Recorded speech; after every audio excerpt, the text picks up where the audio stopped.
Okay, everybody, we're going to get started. Thank you so much for coming back to our final presentation for Mind Body Healing Through the Arts. This is our drama therapy presentation. How many of you have been here for the whole series? Okay, no. So how many of you are here for the first time?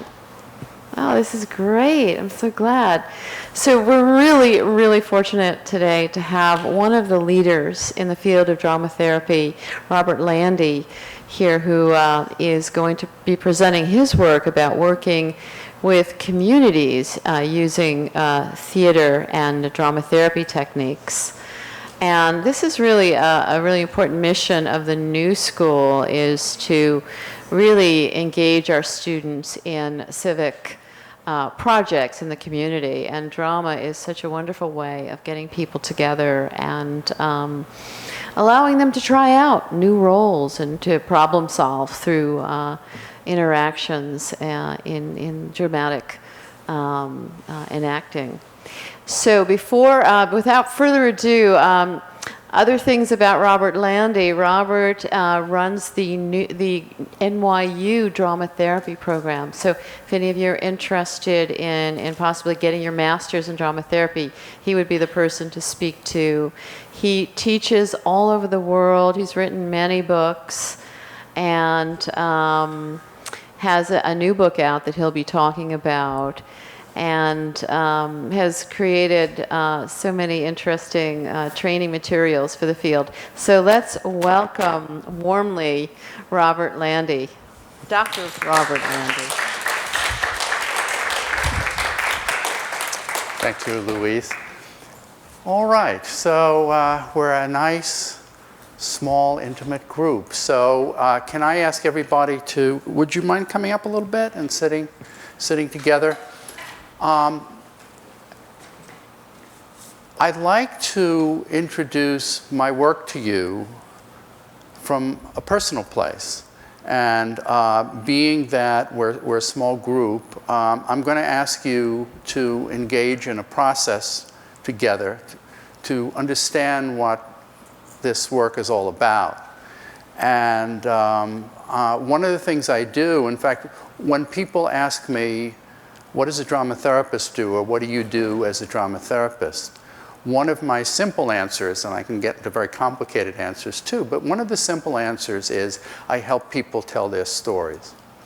And generally speaking, I work through stories, and I use all the art forms as a way to take the stories and embellish the stories and create the stories through visual means, through the body, through music, through movement, and all the possible expressive channels to work with stories.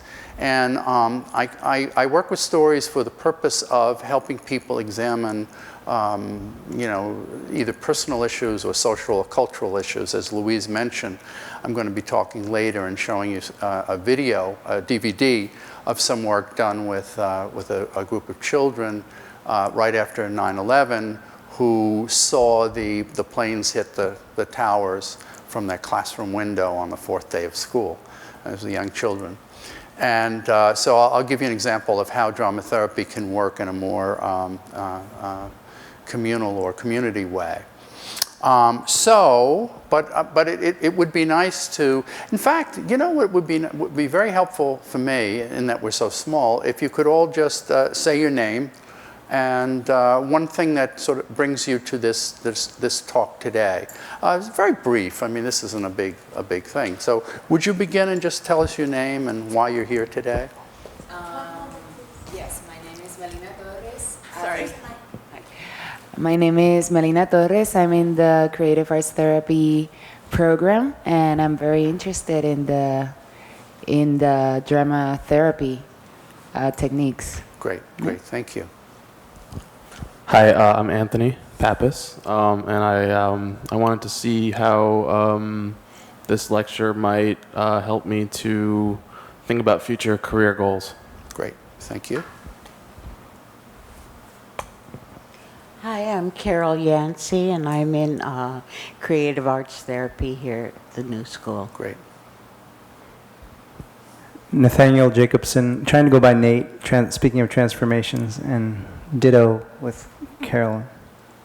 Carol. I'm David Meyer. I'm a public engagement student, and I've been taking creative arts therapy classes. I'm in my 4th drama therapy now, and I'm trying to add the creative arts therapy certificate. Great. Hi, I'm Jillian Cantwell, and I'm also in the creative arts therapy program, emphasis on drama therapy, and I was really interested to meet you and see what you're all about.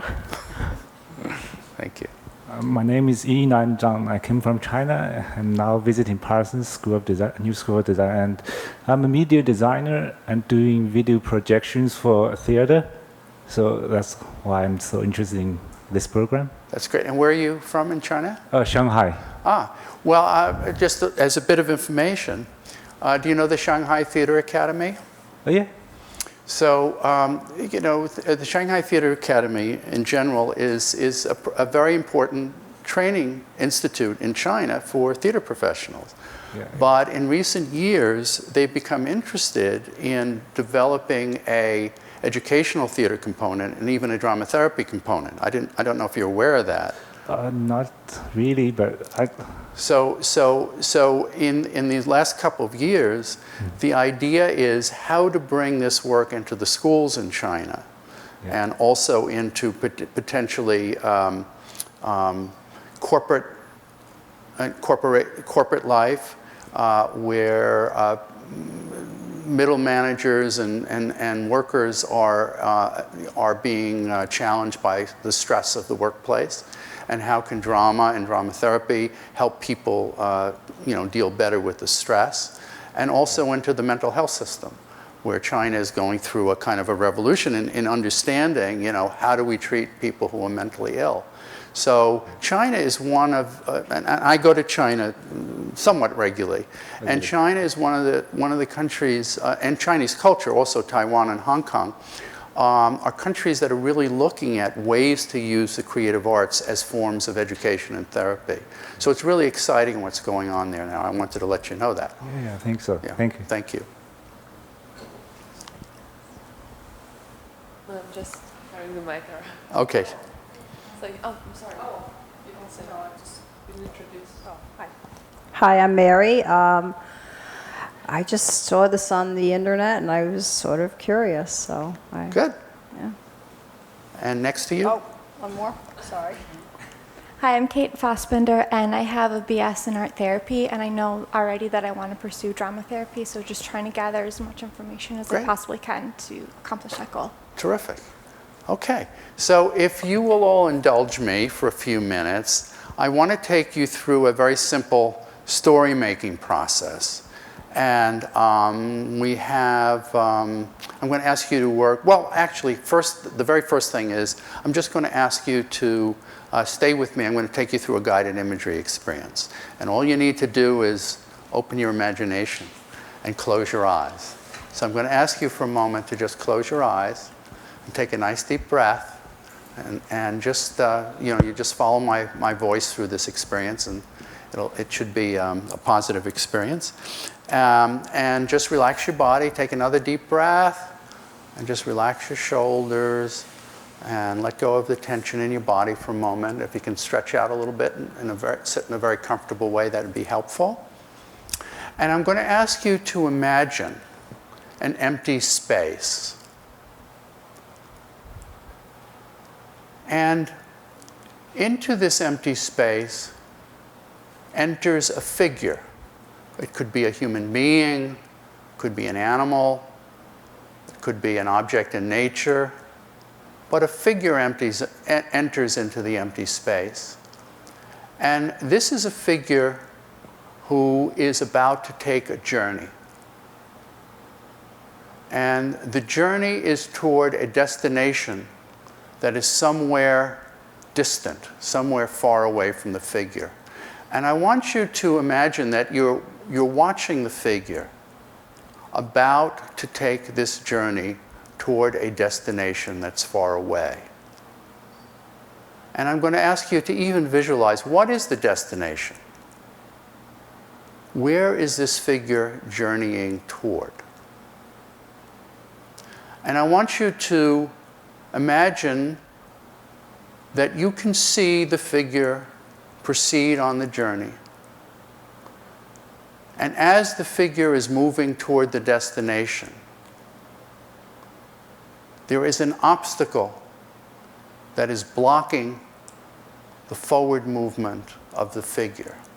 And I want you to visualize the obstacle. What is it? Is it big? Is it small? Is it something that's mental, something that's in the mind? Is it something physical? Is it a large river or mountain or dangerous passage to cross?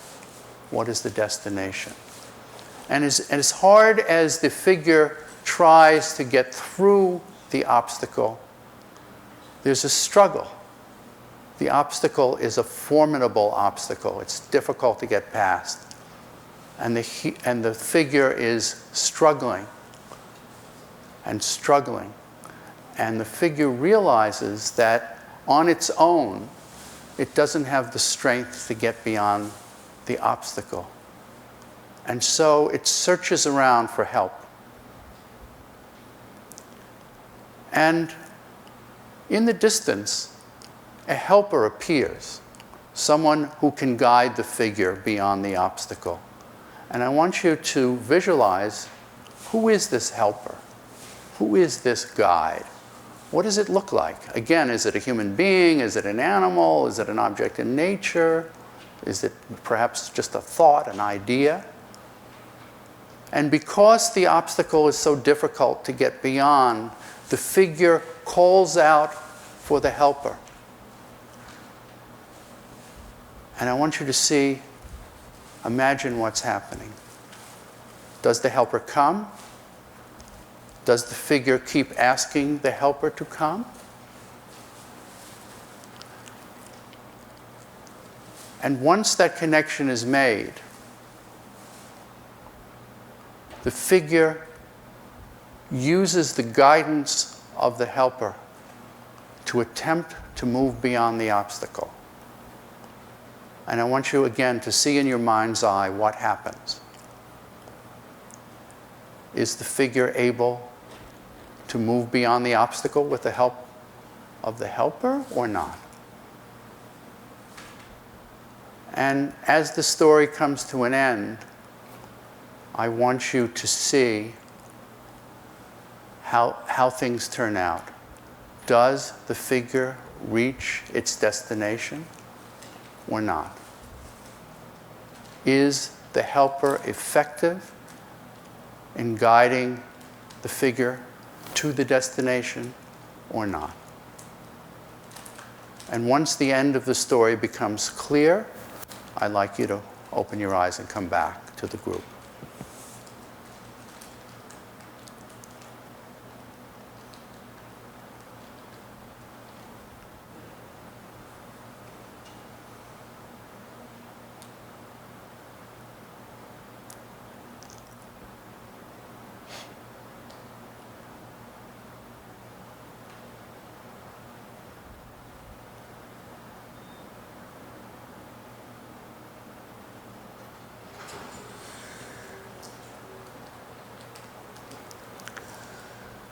Now, just briefly, I'm going to ask you to share a story about your guided imagery. What story came to you? Now, because we're working in a group and because this is being filmed, it might be best to just have a couple of people volunteer and tell their story aloud and share it with all of us. Generally, I have people share it with each other.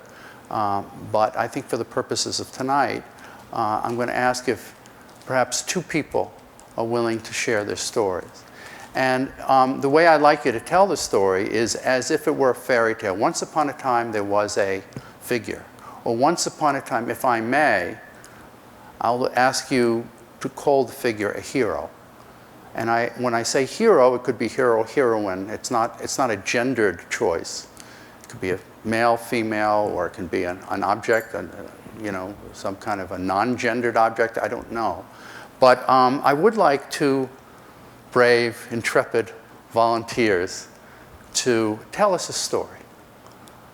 Once upon a time, there was a hero who was on a journey.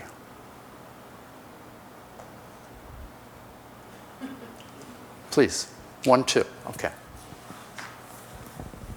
Once upon a time, there was a figure, and he was stuck in this small, small house that was very plain and very boring, and he felt restless and tired, and so he decided that he wanted to go off on an adventure, and he heard about a ship that was sailing to all of these islands that was a pirate ship, and he was going to go off and go to the ship, and he decided that this is just what he had to do.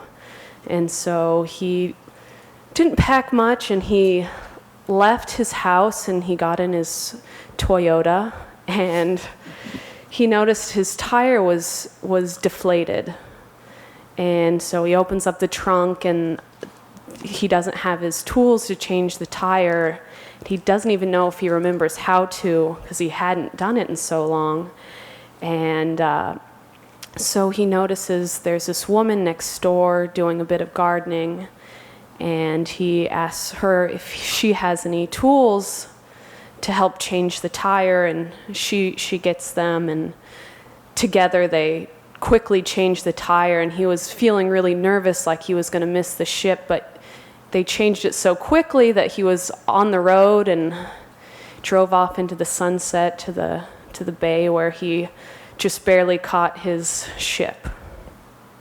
Great, thank you. And if you could give a title to that story, what would you call it?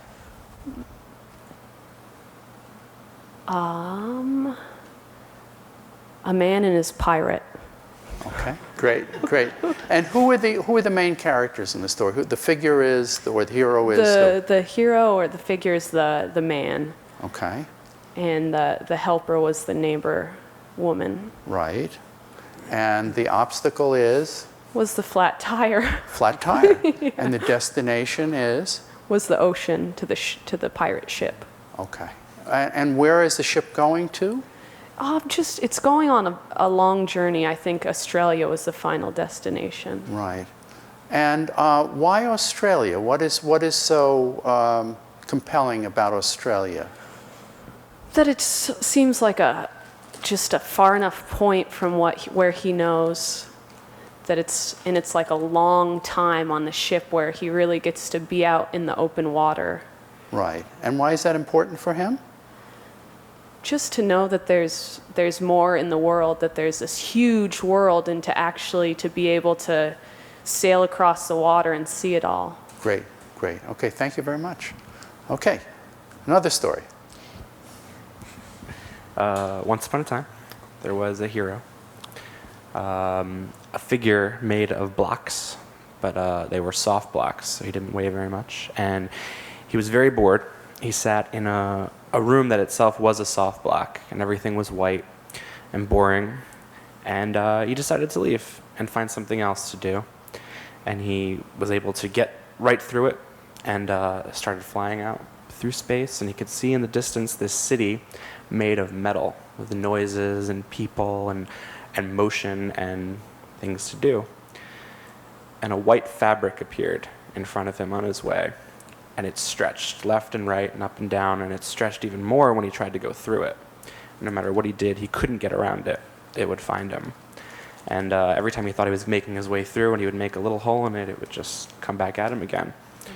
So he looked behind him, and lots of little things flying around in space, and this one little robot-y looking thing with a point on his head.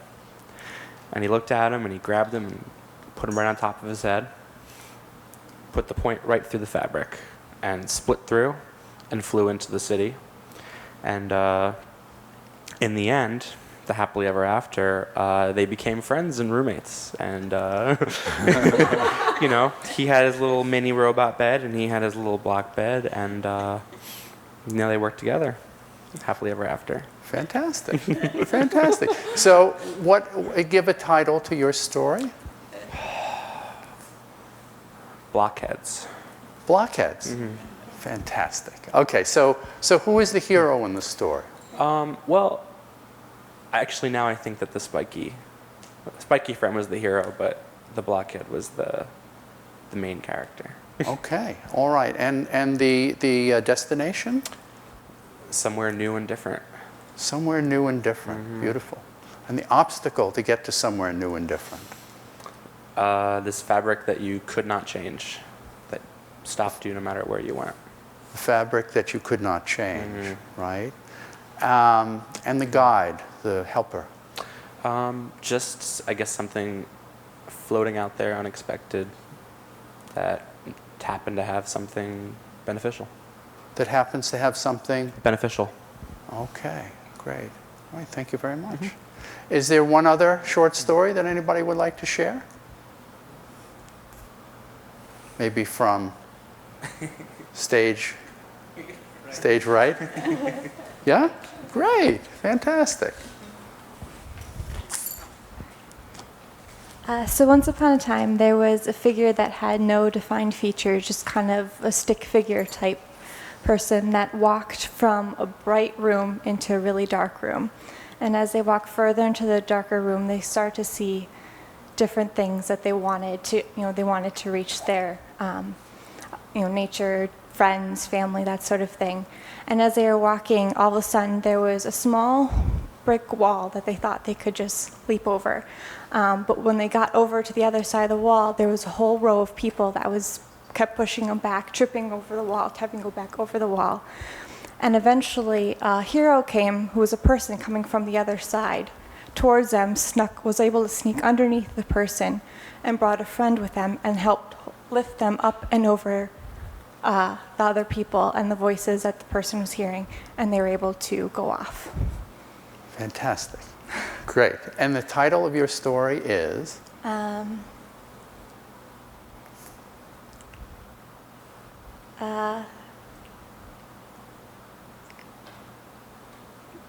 We always need some help. We always need some help? Yes. And who's the hero in the story? The hero, well, I think it would be the main person and the two people that came to help them, because they all kind of had to help each other to lift the main character up and over. Right. So there are more than one helpers. Yeah, there were two helpers. Right. There are two helpers, two guides, and one hero who needs some help. Right. To get through an obstacle. And what's the obstacle? People and voices that are negative and against the person's, what they want in life. Right. Okay. And what's the destination? The destination is family, friends, and the future that they see in their mind. Great. Thank you very much. Great. So those are three wonderful stories. So here's the thing about drama therapy. The thing about drama therapy that is unique among the dramatic forms of therapy is that it's about fiction, just like theater is about fiction. There's nothing true or real about theater. That is, an actor plays a role that is not herself or himself. The setting of a theatrical play is a representation of reality, but it's not reality. Nothing is real. And the beauty of drama therapy is that in drama therapy, the client or the participant moves into a once upon a time frame, a theatrical frame, a frame of fiction. So thereby, if someone is sitting with a deep-seated problem or potential trauma, the idea in the work is not to go toward the trauma or the problem, but to go away from the trauma into a once upon a time world, that is, into a fictional frame. Why is it useful to do that? Well, why is it useful? Why does theater have a particular function in a society or in an aesthetic world? The reason is that, in Shakespeare's term, theater holds a mirror up to nature. It is a reflection of reality as opposed to reality itself. And by moving people away from personal issues, it frees them up to work in an imaginary world. And later, if the therapy is effective, the client or the group is able to say, I see a connection between that story that seemed to be just a fun or nonsensical or made up story. I see the connection between that story and where I am in my life right now. So now I'm going to shift gears a little bit and talk about a community use of this approach. Oh, before I do that, however, I'm going to tell you where this notion of the story structure comes from, especially the notion of the hero's journey with its 4 parts. That is, a hero, a destination, an obstacle, and a guide.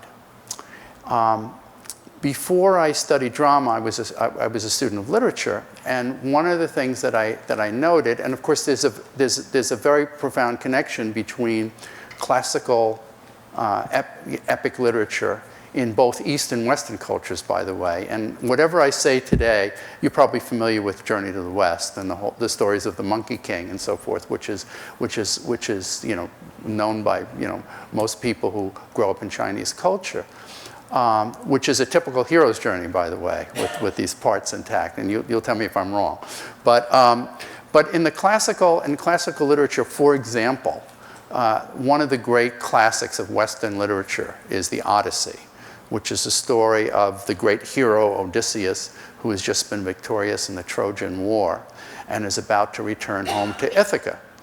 And his home is maybe, I don't know, a 2-week journey.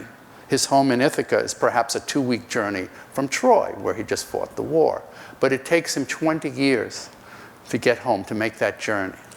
And it takes him 20 years because his destination, the destination which is home, to get back home after a transformational experience such as being in a war, requires another transformational experience in the world to be worthy of the return home.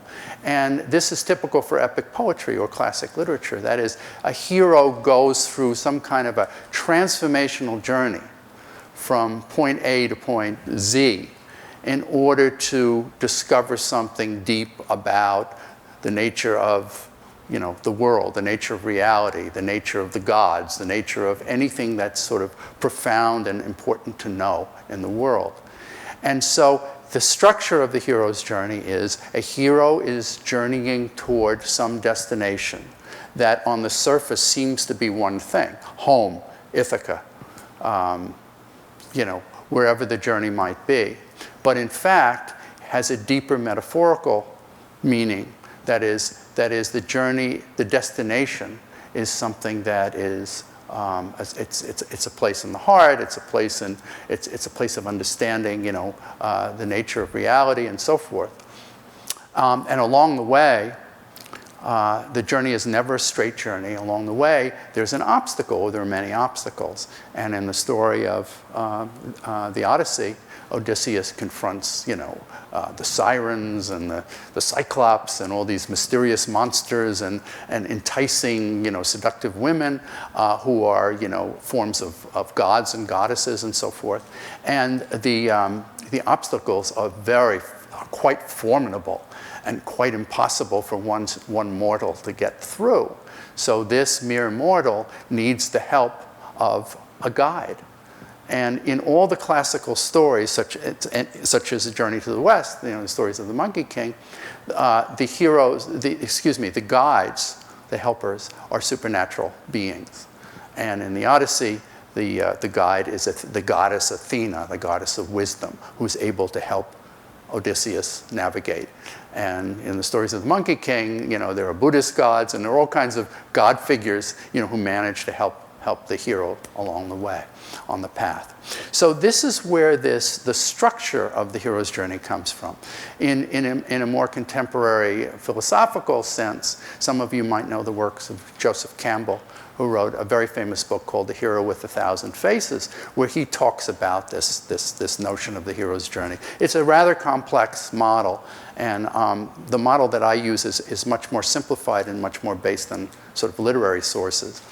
And in my study of dramatic literature, of course, the same structure subsists. That is, you find a classical hero, you know, a Hamlet or a Medea or any of the, you know, the tragic heroes in theater who are on some kind of a journey. Oedipus, if you think of the classical Sophocles play, Oedipus the king. You know, Oedipus is on a journey towards self-understanding. And what he discovers along the journey, the great obstacle, is that without his knowing, he has killed his father and married his mother. And that knowledge is so heinous, it's so horrible to live with, that he puts out his eye, he takes out his sight. He can't bear to see the truth of who he is as a human being and what he's done. Which leads to his tragic destruction. But so theater in itself, the dramatic literature, are stories of heroes' journeys, and the obstacles, the destinations are always towards some kind of a deeper awareness of the self or of the world or of the supernatural world. And the obstacles are always some things about ourselves that we don't know, that we don't understand. And the guides are sometimes human helpers and sometimes supernatural beings that help the hero along the way. So that's where this notion of hero's journey comes from, and I use it quite often in drama therapy. So I like to it's we have another almost an hour, maybe 45 minutes. So I'd like to talk to you a little bit about some work that I did post 9/11 with a group of children, using this notion of the hero's journey. And I'm going to show you a short film of 23 minutes that was made about the work. And then we'll talk about it, see what you see in the film. So here's the genesis of this particular project. Shortly after 9/11, the New York Times gave a grant, a substantial grant, to a group of local arts organizations to work in communities that were most affected by the 9/11 tragedy. And they carefully chose communities based on their proximity to the event, or the loss in the community of families and so forth. One group that was chosen was PS3, which is a school that some of you might know in the neighborhood of Christopher Street and Hudson Street. It's a primary school, and one particular classroom made up of children ages 10 to 11 was situated in such a way that the large windows of the classroom face the towers, so that the children coming into school that day had a clear view of the second plane hitting the tower, and of the towers coming, of the buildings catching on fire and the buildings collapsing. The teacher of that classroom decided that it might be useful if she brought in a drama group to work with the children. And the assumption wasn't that the children will automatically be traumatized who saw that, because trauma doesn't work that way. It's hard to predict, you know, who might or who might not, you know, have a severe emotional reaction to a potentially traumatizing event.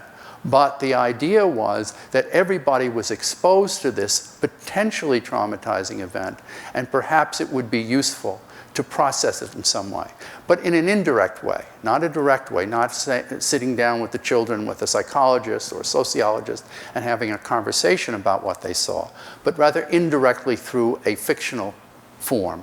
And so they decided to bring in a drama group. So they hired the New York Times chose a children's theater group called City Lights to create a program for this particular class of children. And when the people in City Lights were talking about what to do, they thought they might need some guidance. They might need a guide, because they felt that there were psychological components of this that perhaps they weren't equipped to deal with. So they thought, well, we've heard of this thing called drama therapy. Maybe this would be useful. So somehow it got to me, and so I developed a program for the City Lights Youth Theater, a collaborative program, collaboration being between an educational theater approach and a drama therapy approach, and developed this program called Standing Tall. And the idea was to work with this notion of the hero's journey, although I didn't call it that at the time. But just at the time, we talked about just working with a dramatic approach or a dramatic process to help the children make some, not necessarily make some sense, but be able to engage in some kind of a process that would help them perhaps feel a little bit more comfortable about what happened. Comfortable doesn't sound like the right word to me. Anybody have a suggestion of a word? Perhaps feel a sense. I'm sorry? Processed. Yeah, be in the process. Have a way to process what they had seen, and a way to engage with each other around that. And there was a larger idea percolating in the school, and certainly in my mind. And that was to, following this experience, to invite the children to engage with their community, both their school community and their family community. That is the families of the West Village associated with the school, and to give the families a chance to engage with the children around these issues. So it was a community event, and it was specifically set up like that.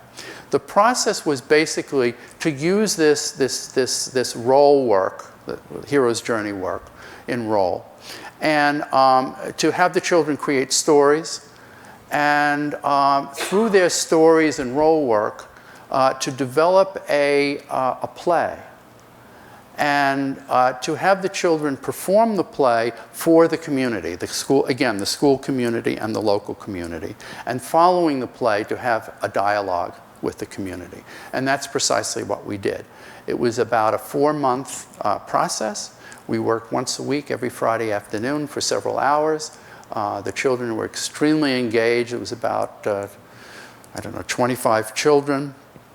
And I'm going to show you a film now about this.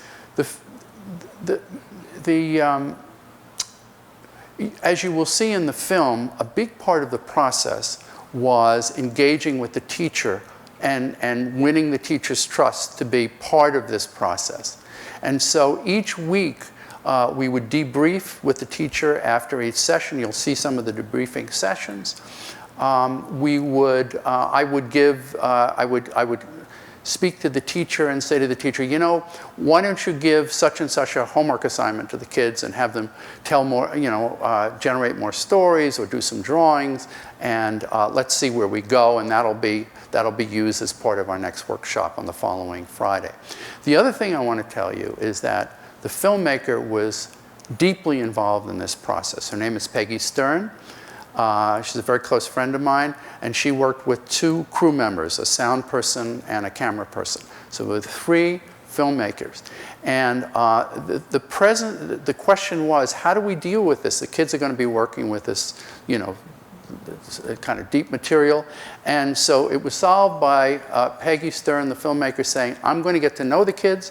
I'm going to follow them home. They're going to invite me home. I'll take them out for cookies after school. I'll meet their parents. And we're going to, so even the filmmaker and her crew engaged in this community process in a very deep way, as you will see. Okay, so let me show you the film, and we'll talk after the film. It's called Standing Tall. It starts, in theatrical terms, we say in medias res, in the midst of things. So it takes you right in. So be aware of that.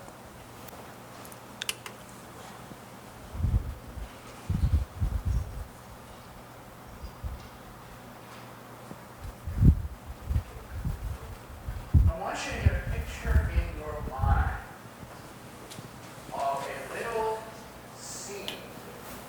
A little scene. It can be any kind of scene. And I want you to find a way to put your body in the shape of that scene. What kind of a scene are you? And very, very, very, very slowly, you're going to start to grow into whatever that scene grows into. It can grow into anything.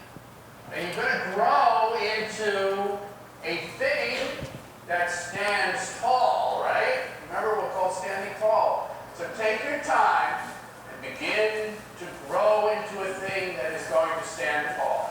I teach 4th and 5th graders. You hope as a teacher that you'll never have to deal with a tragedy, but it can happen. Life is messy.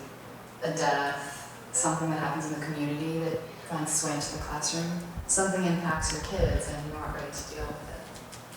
On September 11th, my class looked out our classroom windows and saw planes flying into the World Trade Center. We saw the attacks, they saw the fire, we saw the whole aftermath. And even 6 months later, we were still very close to the attacks. We got help in dealing with our feelings about the attacks from a drama therapist and a children's theater program. I want you to say in a nice loud voice who you are right now. What kind of a seed are you? I am a flower seed. A chicken seed. A chicken seed. I am a monkey seed. Terror seed. I am also a banana seed. It was just a normal morning. It was a Tuesday morning. I was happy. I met some new kids in the class. My dad dropped me off to school. Kissed me goodbye as usual. Turned in my homework. Started to work on spelling. And after about 15 or 20 minutes, my class heard this big bang.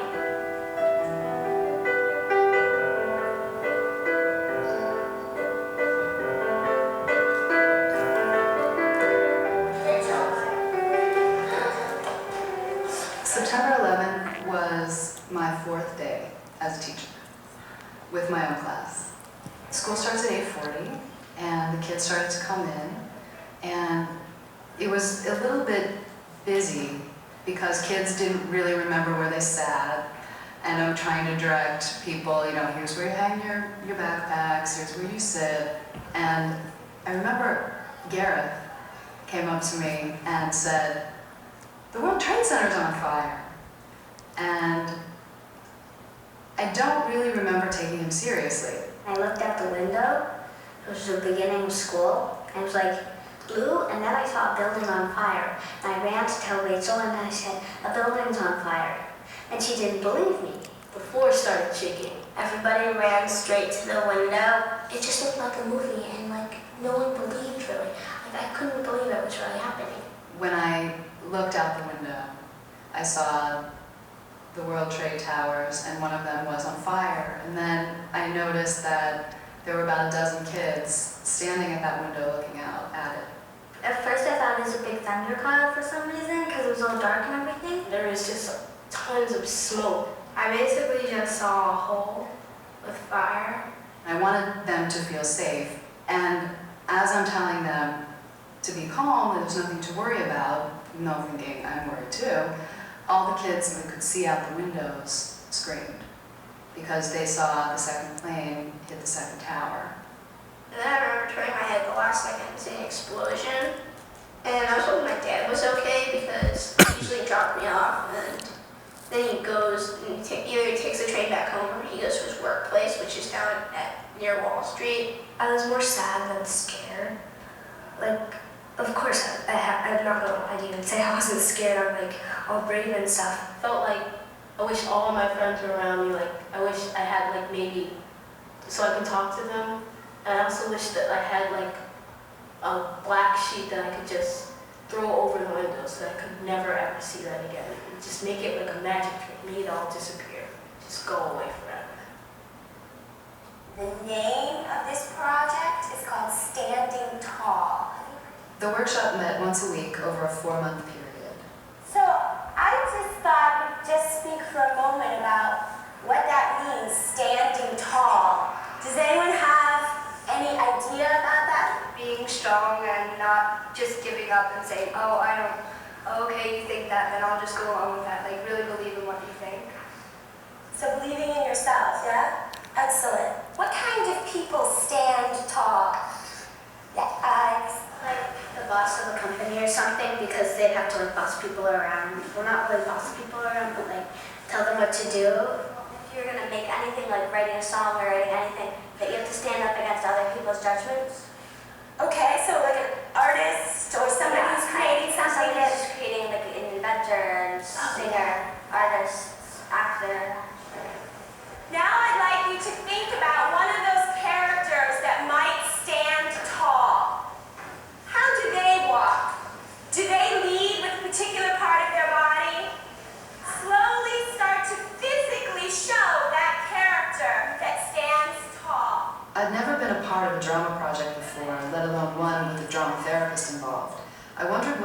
of the standing tall concept. It certainly wasn't leading us to a discussion of 9/11. If your standing tall character walked with their chest, try this character walking with the shoulders. Let's go back one more time to the standing tall character. 1, 2, 3. And back to the other side character. 1, 2, 3. Very good. Some of my kids were really struggling, and I knew this because their parents had come and talked to me about it. Lindsay, who's usually very stoic, came down crying, saying that she had a dream about Osama bin Laden. And you dreamt that he tried to hijack the plane you were on? Osama bin Laden had hijacked the plane, and I was with my friend somewhere in her backyard, and the plane had crashed into the backyard, and we had hid somewhere in like a shed or something, and my friend died, and her family died, and I was stuck in the shed and I couldn't get out. It started coming out. It started coming to the surface. So I realized that it wasn't really okay. And I just remember her like crying, holding her like a little baby, and she, you're rocking her. So it was a purging for her, a release, that I was glad happened because she saw a lot from her classroom window. And every day you're watching her closely, you're monitoring her, everything's fine. It came out, I guess, in her subconscious. My kids saw a terrible thing. No matter how well they managed to get through the school day, it was clear to me that they needed more. I really wanted this workshop to help. In drama, there's usually what we call a hero and what we call a villain. Everybody knows about heroes and villains, right? And also in drama, there's usually a third character. And right now, let's see, we have a red, I'm sorry? A victim. That's an interesting character. A victim. Well, let's say, that's a victim. All right. We have the victim, the villain, and the hero. All right, tell me something. When we started, there was a whole debate about whether or not we should just dive right in and say, this is who we are, this is why we're here because of what you saw on September 11th, and we want to work with you on, working through that. And that was one school of thought, and then the other school of thought was, let's just try to let it come organically from the kids. So, one line, I am the villain. How's that? Come on, quickly. I am the villain and I'm evil. I am the villain and I can't wait to do something to the victim. I am the villain and I love making evil plans. Great. Okay, so what do we learn about the villain? The villain loves to hurt people. The villain is mean. The villain is evil. Nobody wanted to force these kids to do something that they weren't ready for, that they couldn't handle. And so people were kind of tiptoeing around the issues for a long time. But if I've learned anything from teaching 4th and 5th grade, it's that you just have to be direct with these kids. They don't do subtle. I'd love to get some reflection on this piece. When we debriefed after each workshop over the first few weeks, we kept questioning, when can we make the leap and start dealing with what really happened? The most important point is readiness. When a child or the group is ready to go further and make certain connections. I like to have the kid just think about what they did and what did they learn today and how it is that the stuff that happened in the drama connect to the real world. I won't say to your own personal experience, but to the real world. How does the drama, the stuff that happens in this play space make some kind of commentary on the real world? Do you think that would be safe enough to ask the question? Absolutely. Our work together is called Standing Tall, right? So one question I have, maybe we should start with a question. We'll see where we go with this. Do villains stand tall? What do you think, Esther? What do you think? I think they do because they try and sometimes they try to take over the world and they do what they want to do. And so they're kind of proud of what they do, so they do stand tall. Maybe being a villain is foreign to them. Like if they've grown up with evil parents or something, or an evil neighborhood, and they get evil, they start being evil too. Great. Do you guys know of any villains out there in the world that you can think of right now who are really bad? Niles? Osama bin Laden? Do you think that it's possible that some of these ideas that we're just talking about could have been true about Osama bin Laden too? Rachel, what do you think? When he was a baby, his mom could have dropped him and he fell on his head. Well, that's a possibility. I mean, we don't know. But you know what? We can act out anything we want. We can try out any possibilities we want. But let's play around with these ideas. We have a lot of great ideas and we can work with them all right? So first we need Mr. and Mrs. bin Laden. Let's start with the scene. Mrs. bin Laden is close, maybe, let's say, weeks away from having the baby. Mr. bin Laden has not chosen a name yet. Show us what Mr. and Mrs. bin Laden look like. Show us in your body.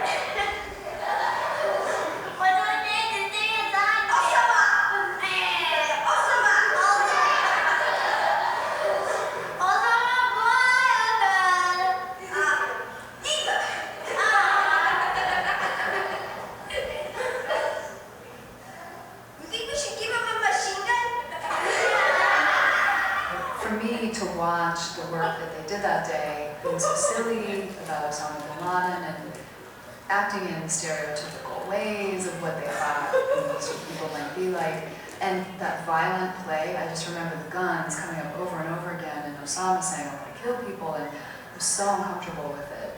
Freeze! I want to hear a monologue from Osama telling us what you're doing. My name is Osama, and I have a machine gun. Not like it. It's my best toy. What did we learn today? And how does what we do today have to do with our everyday lives? If you think about it, like villains and heroes and victims and people like that are really just everyday people that just maybe have a different side to them that's like more like a little mean for the villain, a little likes to help out people, heroic, or victim is usually just an everyday person that could get picked on by a villain or something. Robert? I learned the true value of comedy. Great. What is the true value of comedy? We all want to know. It's laughter. It's so funny. That's great. And what does laughter do? It makes us happy. Good. Thank you, Robert. That's great. So what did you feel about today? Did you feel it went too far? I just found it remarkable. Did we go too far? I don't know. I was surprised that we got as far as we did on the second session, and I felt that everything we did prepared for that moment when we moved from sort of the generalized villain to a specific villain, and which is the reason we're here. Actually, the wrap up at the end changed my whole feeling of it. Because while it was happening, it's hard to put the feelings into words, but I felt like they were taking a really serious thing and making it so silly. And I don't know if that's good. I don't know what the therapy is in that. If that's what you were intending to happen, but it kind of felt like it turned into a comedy routine, and I don't want them to just keep going with that, and thinking that this is like a big comedy, unless that's what we're going to do. But I don't. We're dealing with potentially very volatile situations. And one of the ways, one of the beauties of drama or any creative experience is it gives you a chance to play with it and to put it in a sort of a jokey context or a overstated context. Because if you put it in too real of a context, it's too overwhelming, especially for a young person. In that we brought it back to some kind of learning context at the end. What did you learn from this? And they were so responsive. It showed me that they got it. We decided the kids were ready, and Robert wrote a story about 9/11 and read it to the class.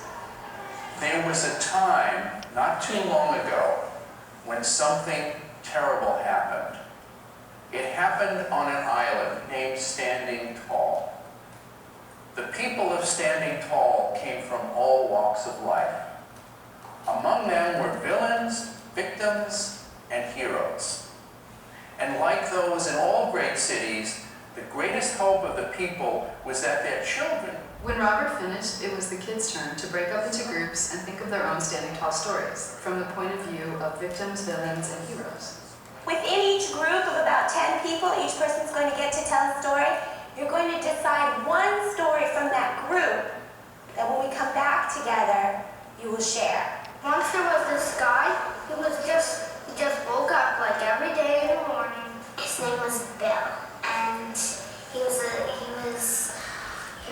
chief of the fire department. I felt like finally this workshop was taking a clear direction. The kids were really responding. Even the shyest kids began to speak up. He dropped his 2 children off at their school and went back to his house.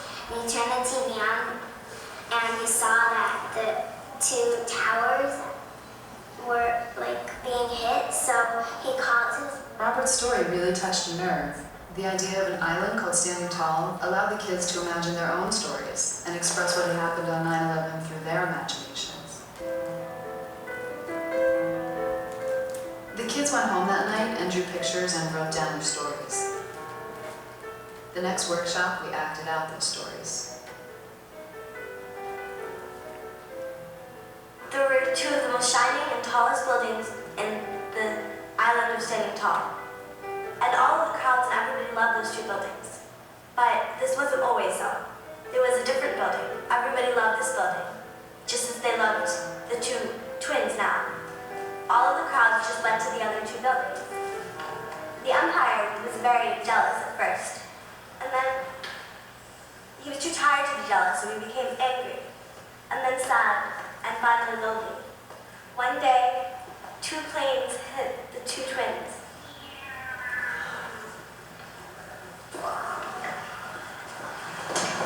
And they both collapsed, and something very unusual happened to the umpire. He felt sad for the 2 twins, and he missed the 2 twins, even though all of the crowds started to admire him again. We still want to explore a little bit family members, and we thought we'd start with making a tableau. So this tableau is going to be Mom. Because I'm the tallest, you guys should be the kids. Go on your knees for your little charade. Okay, tableau of Mom. Now, let's see what happens if we have the mom come to life. What happened on September 11th was that 2 bad people drove 2 planes into the Twin Towers. September 11th was just like the worst day of my life, and I just felt like my whole world was just dying, and it just felt like I was going to die in like an hour, and I had to do everything possible to stop it.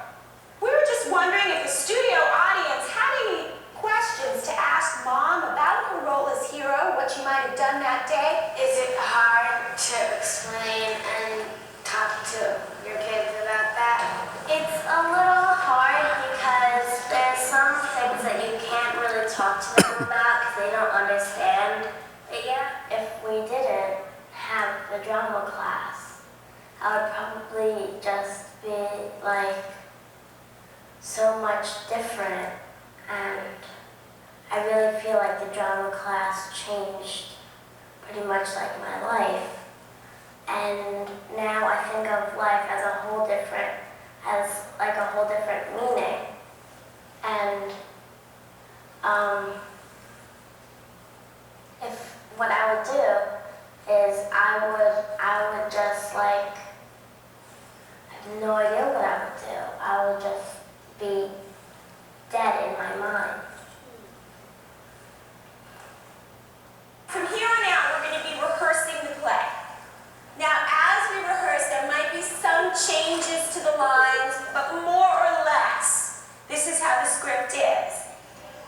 Robert took all the kids' stories and some of their scenes and put them into a script that we would all perform.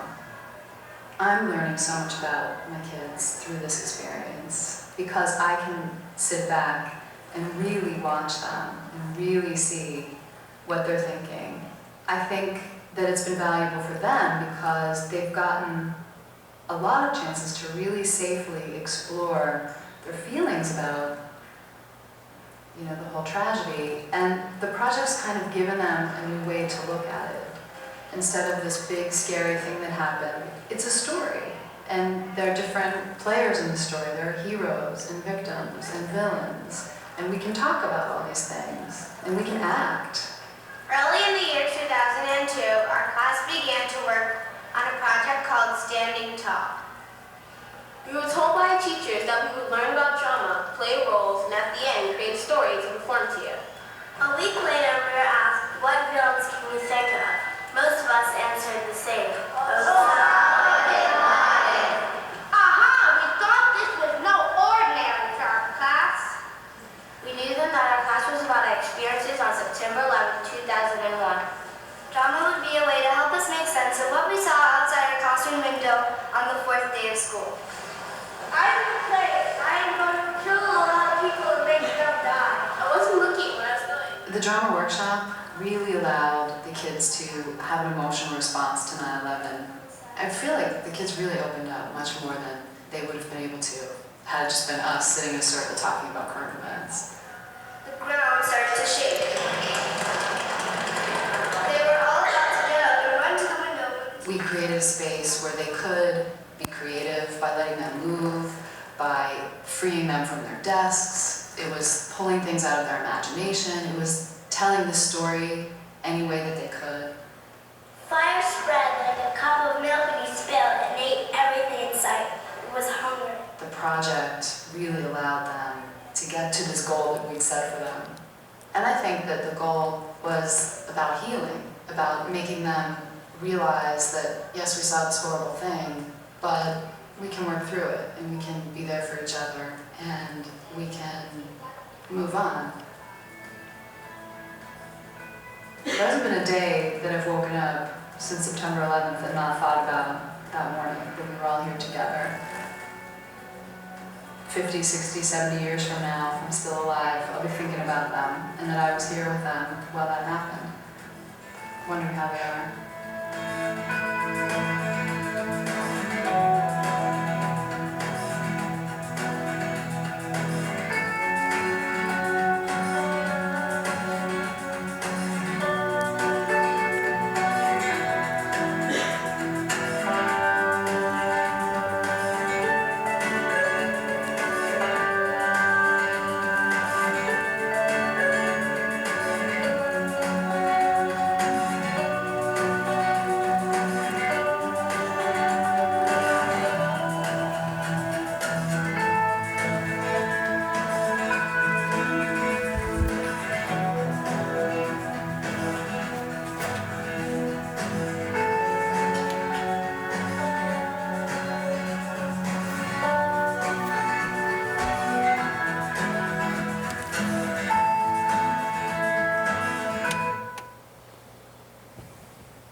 I look at my watch, and what does my watch say? 12 after 9? Ah, I asked you a little too late. It said 9/11 when I looked at my watch. Gosh. Wow. Excuse me. I remember after 9/11, my daughter would say to me, my young daughter would say to me, Dad, every time I look at the clock, it says 9/11. And I would say to her, well, 9/11 comes twice every day. So, your response to the film. And think of it, again, in terms of this hero's journey structure. I didn't present it as, a definitive hero's journey. I want to point something out that's actually very interesting. There's a scene in the play where I'm setting up the three roles.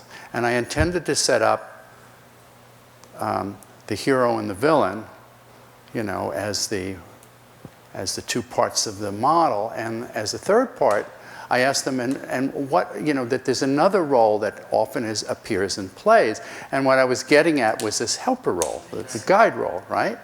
And as I was setting the chair up for that and to talk about that, you might have noticed I said, excuse me, what did you say? One child said, victim. And rather than going with my tight little structure, I went with this victim idea, and it became a very, very important part of the process, as you saw. I just let it go. So how do you respond to this film? What did you see? And again, think about it as this is community drama therapy in such a way, using stories and work with roles to help bring about some kind of, in Rachel's language, I couldn't come up with the word, a healing. Yes? What that I was sort of struck with was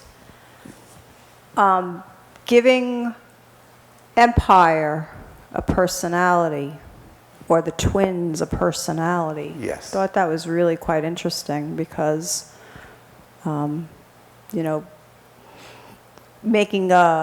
speaking in the voice of this building that we know so well here, but to give it a person, that I thought was really quite interesting, actually. Exactly. So drama and drama therapy is about personification. Yeah. Right? So we take inanimate objects and give them voice and give them substance, give them a role.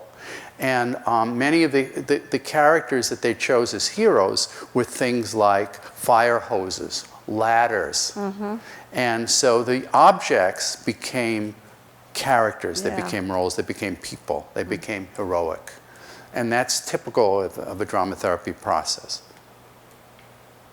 Yeah. Any other observations, questions?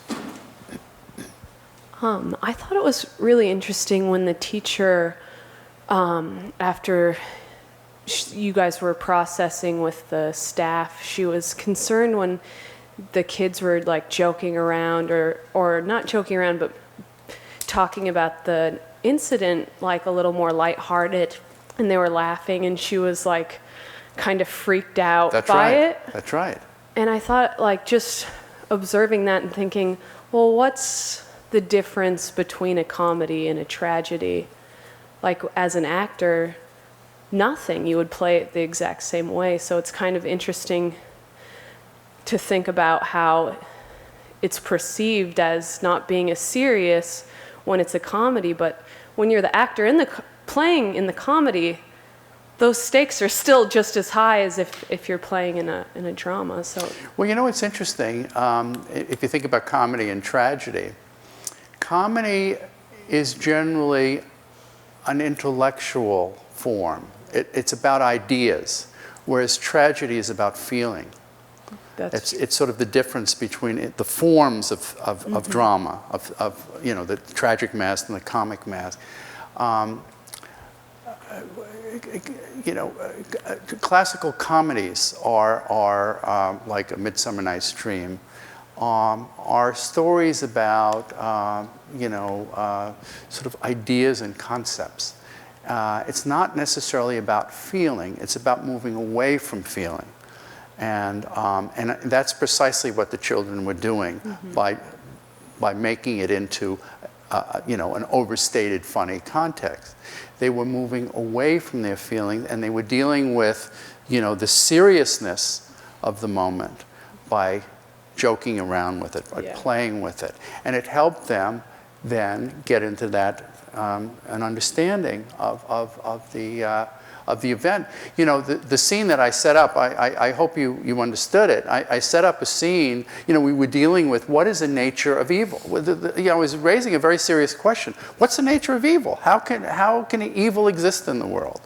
You know, and where does it come from? And what is a villain? You know, is a villain born evil? Is it, you know, and those were the questions and then so I had this idea, you know, and tomorrow I said, well, let's look at, you know, the birth of Osama bin Laden, because for the kids, that, you know, that's evil personified.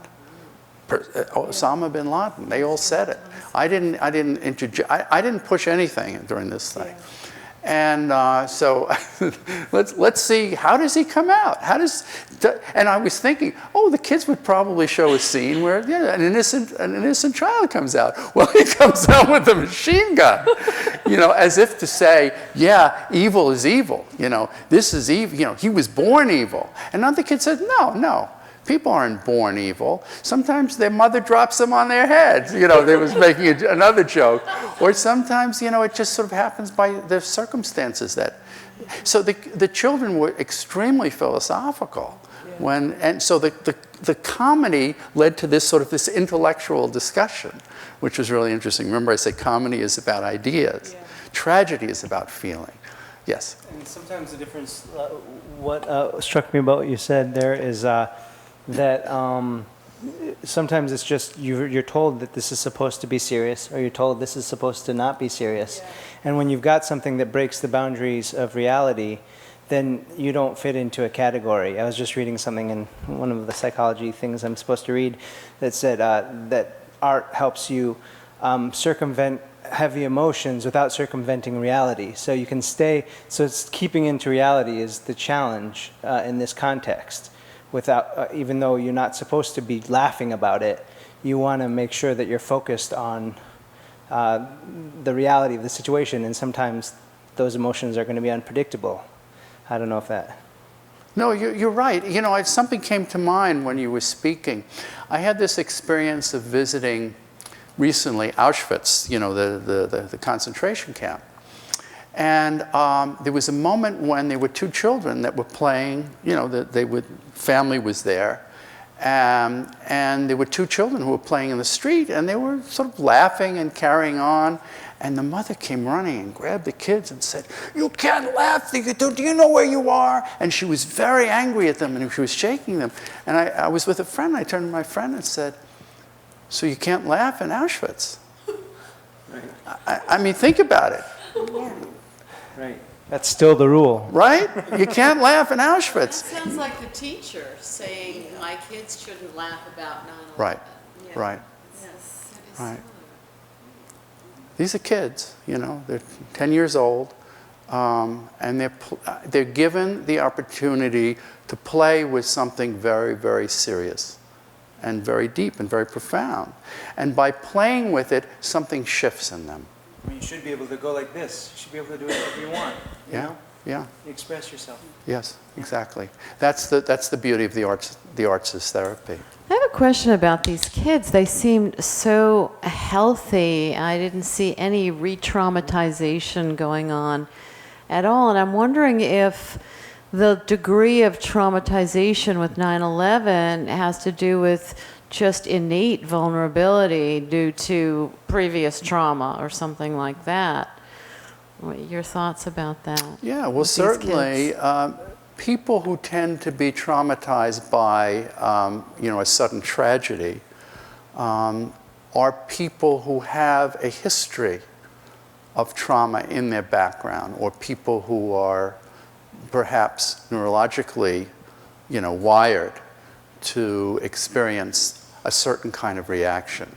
And those who perhaps, you know, this is a theory, but those who perhaps come from more intact families and are part of a holding community would be less likely to be traumatized.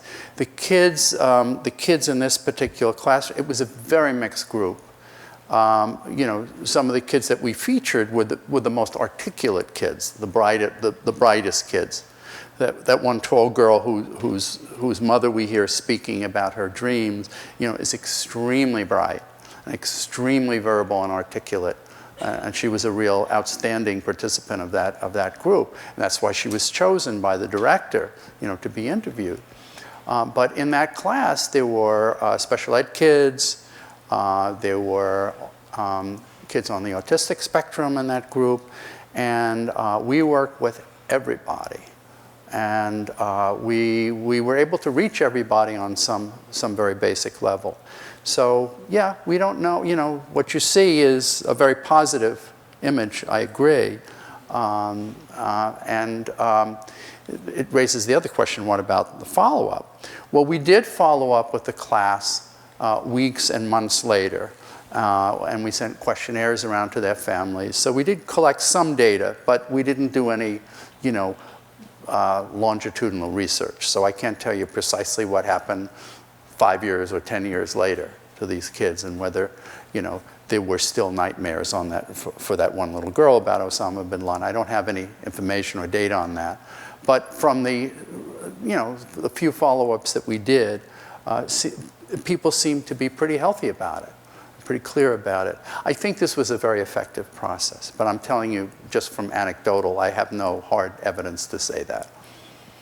Yeah. Other questions or comments, reflections on the process? What you don't see in the film is the talk back with the families of the kids. And I can tell you that for me, this whole thing was a very moving experience personally for me. But one of the most moving parts was to hear some of the fathers and mothers of the children tell their own stories about 9/11 after the play was done, and to say openly, and the place was packed. The whole school was there. A lot of people from the community were there. People from local universities came. And many of these parents said, this was the first time I could get up in front of people and speak about 9/11. Not only publicly, but even privately. Some people said I couldn't even do it privately in the privacy of my home. And to get up in front of several hundred people and to say this was extraordinarily healing for me. So that was a big part of the process too. I would have liked to have shown more of that in the film, but the film is what it is. Question. Yeah. If you do a similar type of a thing with an adult population, What would that look like? It would look exactly the same. That is, the structure of the activities would be very, very, very similar. We would start with exercises, with warm-ups, with, I mean, maybe something more sophisticated. The very first thing you see in the film is, I think, something I did on the very first day. Pretend you're a seed and you're growing into a tree. And the idea was to play around with the title of this project called Standing Tall. Which is, of course, a play on the buildings and all kinds of, sort of a play on that idea of standing tall. So the first exercise I had the kids do, so in some ways it's in chronological time. I think it's the first thing I did, having them grow into a seed. And I don't know if I would do that with adults, but maybe something similar that would touch on the theme of the work. And move very, very slowly into creating stories and creating fictional characters. But I would have stayed with this idea of types of characters. I work with character types: heroes, villains, guides, or and the part that I did not work with in this particular project, which is something I do all the time now in drama therapy, is I've discovered this fourth component of the hero's journey story, which is the destination. And that's become a very, very important part of this work. And people tend to discover a lot about themselves and their life's journey through thinking about this notion of destination. This is a really elegant process for transformation, and I'm thinking about adults who've been traumatized, say victims of war, right. Soldiers returning from war. Have you used this approach with treating people with PTSD, and right. How does it work? Yes, I have, but I haven't personally worked with war veterans. A lot of my colleagues have. In fact, my students work every year in internships with war veterans at the VA hospital in New Haven, West Haven actually. And there's a long-standing program there of drama therapy with war veterans. And the idea is similar. They don't call it the hero's journey, but it's a process of helping people tell their stories through somewhat of a fiction. And after the fictional work, making the connection between the fiction and the actual story. So the start of the process is developing stories in a once upon a time frame, that kind of a frame. And then moving from there into telling the actual stories when they're ready. And being able to do it in a very emotional way, feelingful way, having been prepared by working through the fiction first. Yeah, that's the process. Yeah. Anything else? Any other sort of general questions about the drama therapy process? So before ending, I'll just give you some resources, tell you some resources.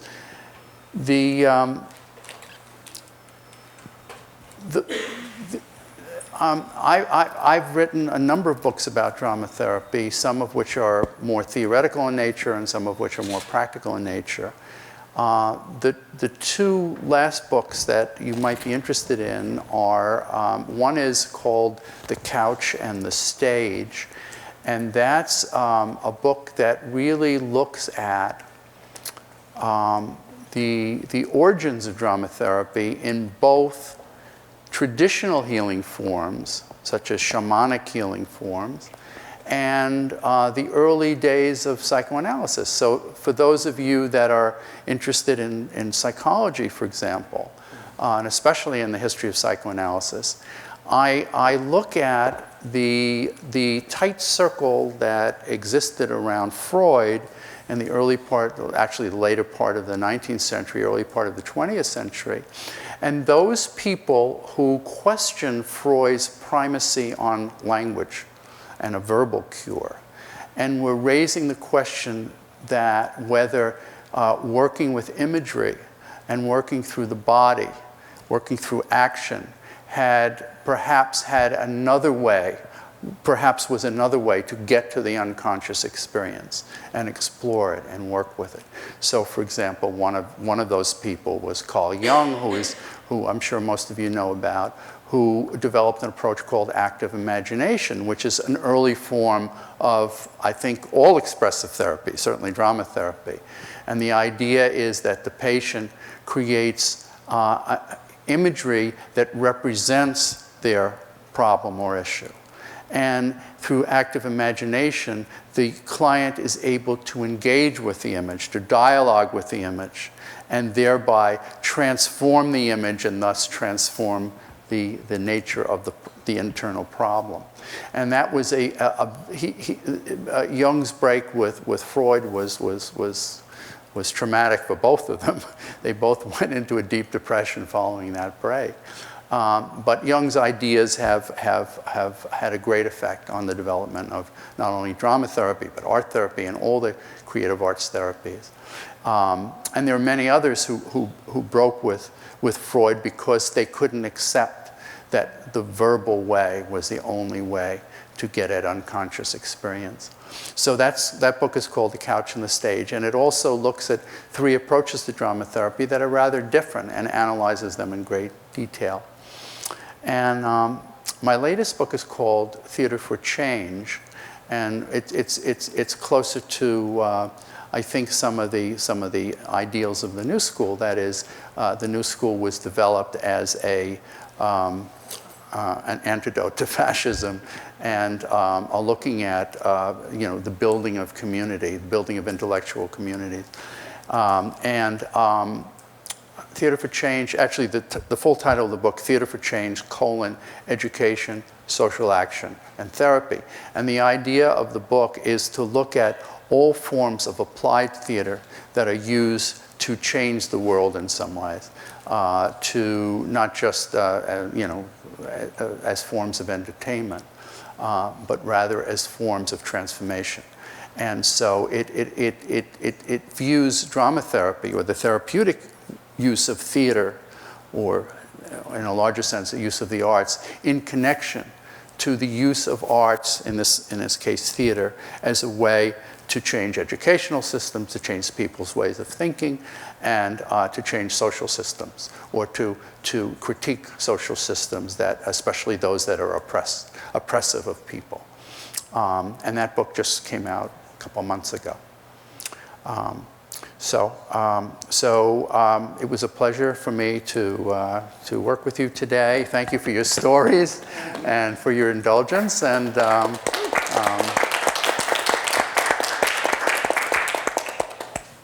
yeah. Where doesn't he give his presentation? I just returned from 1 month in Germany and Israel, and I travel around a lot. I do workshops and lectures and, locally. Something, I don't know if I have any more with me, but I'm easily, look me up Google on the internet, Robert Landy. Robert runs the NYU drama therapy program, so You can just Google that and or go you'll to find it. Amazon or gosh. Yeah, you they're can all get the over books on place. Amazon. Yeah, they're all on Amazon, Amazon.com. Well, thank you so Okay, much, thank you. Dr. Landy, for sharing the video and your You're welcome. amazing techniques for transformation of communities. Thank you. And I hope you come back and do a longer workshop and, teach us how to do this kind of thing. Great. Thank you. So if you have questions, I think Robert will be around for a couple of minutes.